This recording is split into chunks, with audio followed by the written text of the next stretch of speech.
The white matter of cerebrum comprises of the nerve fibers and it constitutes a large volume of each cerebral hemisphere.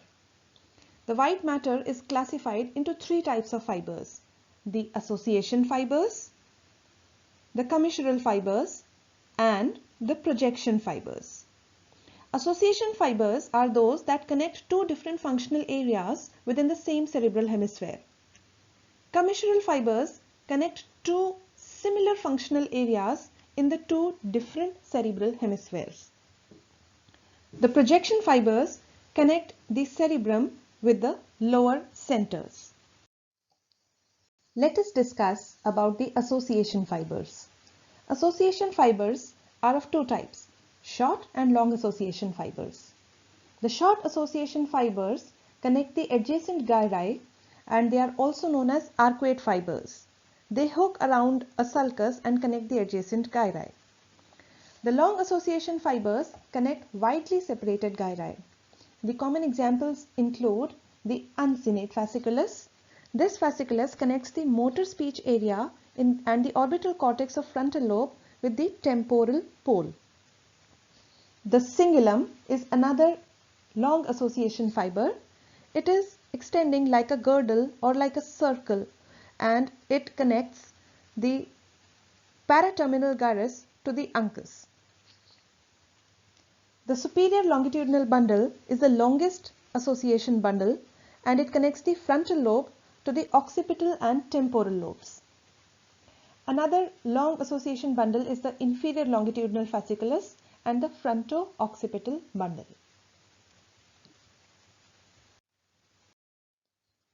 Next, we discuss about the commissural fibers. Commissural fibers, they interconnect corresponding areas of the two cerebral hemispheres. The important commissural fibers that we see in the human cerebrum include the corpus callosum, which is the largest commissure. Then there is the anterior commissure, a habenular commissure, a posterior commissure, and also a hippocampal commissure. These fibers facilitate transfer of information between the two cerebral hemispheres for facilitation of bilateral responses and learning processes. Let's discuss about the corpus callosum. This is the largest commissural fiber and it is a C-shaped mass of white matter which is seen on the medial surface of the cerebral hemisphere. Its important relations are: it lies in the roof of the lateral ventricle and a septum pellucidum, which is seen here, extends from the inferior surface of corpus callosum to the fornix. The corpus callosum is covered on its superior surface by a thin layer of grey matter which is called the indusium graecium, in which the fibers of the medial and lateral longitudinal stria are embedded, and also the superior aspect on each side is covered by a cingulate gyrus, which you can see here, and the cingulate gyrus is separated from the corpus by a callosal sulcus. Let us talk about the parts of corpus callosum. There is a rostrum, a genu, a body of the corpus callosum, and splenium. The rostrum of the corpus callosum extends downwards and backwards from the genu to join the lamina terminalis. This comes to lie in the floor of the anterior horn of the lateral ventricle. The genu of the corpus callosum is the curved anterior part of the corpus callosum. It lies 4 centimeters behind the frontal pole. It forms the anterior boundary of the anterior horn of the lateral ventricle. The body of corpus callosum is the central part that comes to lie in the roof of the body of the lateral ventricle. The splenium of the corpus callosum is a massive posteriormost part of the corpus callosum. This splenium overhangs the pulvinar part of the thalamus, the pineal gland, and the tectum of the midbrain.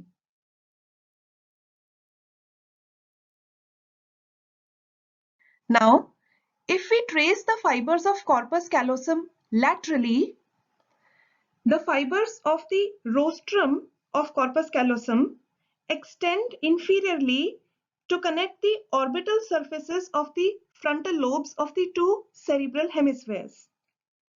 The genu of the corpus callosum, it connects the anterior parts of the frontal lobe. So as you can see in this picture, the fibers passing through the genu sweep anteriorly, forming a small fork-like structure known as the forceps minor. The fibers passing through the body of corpus callosum extend laterally and are known as the radiation of corpus callosum. These fibers connect most of the frontal lobe and anterior parts of the parietal lobe. Now, most of these fibers are getting intersected by the vertical fibers of the corona radiata.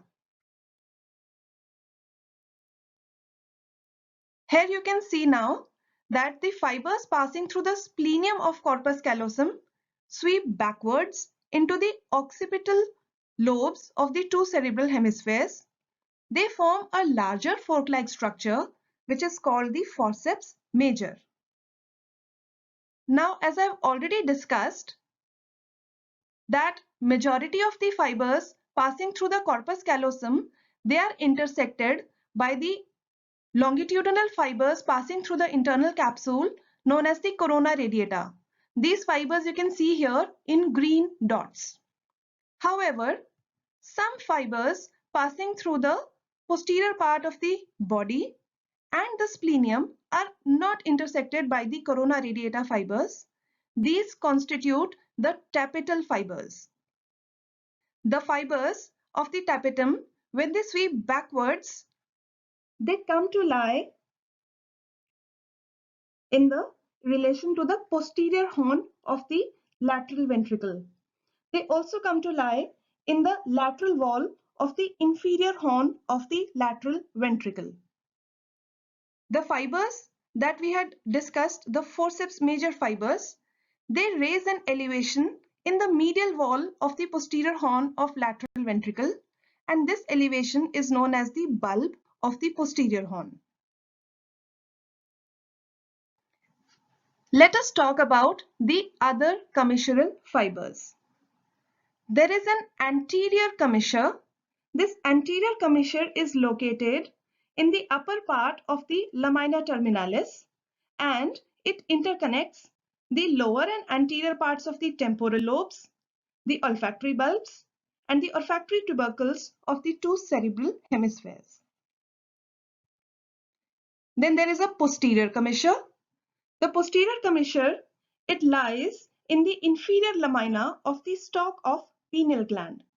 It interconnects the superior colliculi, pretectal and interstitial nuclei of the two sides. Then there is a habenular commissure. The habenular commissure is a small bundle of white fibers that interconnects the habenular nuclei of the two sides, and it comes to lie in the superior lamina of the stalk of pineal gland. Apart from these, there is also a hippocampal commissure. The hippocampal commissure intersects the crura of the fornix and thus the hippocampal formations of the two sides.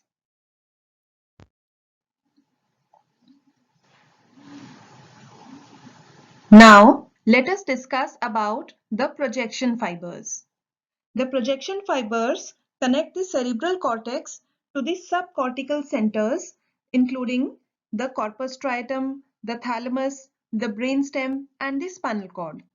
The important projection fibers seen in the human cerebrum include the internal capsule and the fornix. The fornix is a bundle of projection fibers that is the output from the hippocampus. It is a part of the limbic system. Now the internal capsule. Let us talk about the internal capsule in detail. The internal capsule is a bundle of projection fibers that lies between the thalamus and caudate nucleus medially and the lentiform nucleus laterally. Traced superiorly, the fibers spread out to form the corona radiata, and inferiorly, they pass through the crus cerebri of the midbrain. The internal capsule comprises of both ascending and descending fibers. If we take a horizontal section through the cerebrum, the internal capsule appears V-shaped. Accordingly, the parts of internal capsule are the anterior limb, the genu, the posterior limb, a retrolentiform part, and a sublentiform part of the internal capsule.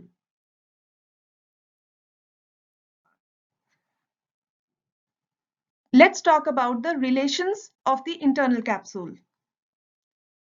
The anterior limb of the internal capsule lies between the head of the caudate nucleus medially and the lentiform nucleus laterally. The genu is the bend of the internal capsule between the anterior and the posterior limbs. The genu has a concavity facing laterally. The posterior limb of the internal capsule lies between the thalamus medially and the lentiform nucleus laterally. The retrolentiform part of the internal capsule lies behind the lentiform nucleus, and the fibers go towards the occipital lobe of the cerebrum. The sublentiform part of the internal capsule lies below the lentiform nucleus. Now, let us talk about the various fibers that pass through the internal capsule. Let's first talk about the descending fibers. The major part of the descending fibers passing through the internal capsule is the corticopontine fibers. Amongst these fibers, the frontopontine fibers are the most numerous, and they pass through the anterior limb, genu, and posterior limb of the internal capsule. The paritopontine and occipitopontine fibers pass through the retrolentiform part, and the temporopontine fibers pass through the sublentiform part of the internal capsule. These corticopontine fibers, they relay in the ipsilateral pontine nuclei. The fibers from the pontine nuclei go towards the cerebellum, thereby constituting a cortico-pontocerebellar pathway. Now, let us talk about the pyramidal fibers passing through the internal capsule. They include the corticonuclear and corticospinal fibers. The corticonuclear fibers, they occupy the genu portion of the internal capsule, and these fibers synapse onto the contralateral motor nuclei of the cranial nerves, thereby controlling the musculature of the head and neck. If we talk about the corticospinal fibers, they occupy the anterior part of the posterior limb of internal capsule. Amongst these fibers also, the topography is that the fibers belonging to the upper limb and the trunk are most anteriorly, followed by the fibers of lower limb which lie posteriorly. Now these fibers, they relay on the anterior horn of the spinal cord onto the motor neurons of the contralateral side, and thereby they control the musculature of the upper limb, trunk, and the lower limb. Now the extrapyramidal fibers that pass through the internal capsule, these fibers, they belong to the extrapyramidal system, and the important fibers amongst these are the corticorubral, corticostriate, and the corticonigral fibers. And as you can see in this picture, most of them occupy the posterior limb of the internal capsule. Now, I will talk about the ascending fibers passing through the internal capsule. They are mostly thalamocortical fibers, and they have been divided into various subgroups. The anterior thalamic radiation comprises of those fibers that connect the anterior and dorsomedial nuclei of the thalamus to the frontal lobe. These fibers pass through the anterior limb of the internal capsule. The superior thalamic radiation are those fibers that connect the ventral tier of the thalamic nuclei to the frontal and parietal lobes. These fibers pass through the posterior limb of the internal capsule. Then there is a posterior thalamic radiation, also known as the optic radiation. These fibers begin from the lateral geniculate body and then they pass through the retrolentiform part of the internal capsule and go towards the primary visual cortex of the occipital lobe. These are also known as the geniculocalcarine tract. Lastly, there is an auditory radiation or the inferior thalamic radiation. These fibers begin in the medial geniculate body and they pass through the sublentiform part of the internal capsule and they go towards the primary auditory area of the temporal lobe. This is another figure showing you the orientation of the corticonuclear and corticospinal fibers through the genu and posterior limb of the internal capsule. This is the anterior limb of internal capsule, the genu and the posterior limb. And you can see how these fibers are coming down from the cerebral cortex and passing through the internal capsule in this figure. Now, let's talk about the blood supply of internal capsule. The anterior limb of the internal capsule receives blood supply from the striate branches of anterior cerebral artery and the middle cerebral artery. Now, one of the branches coming from the anterior cerebral artery is large and it is called the recurrent artery of Huebner.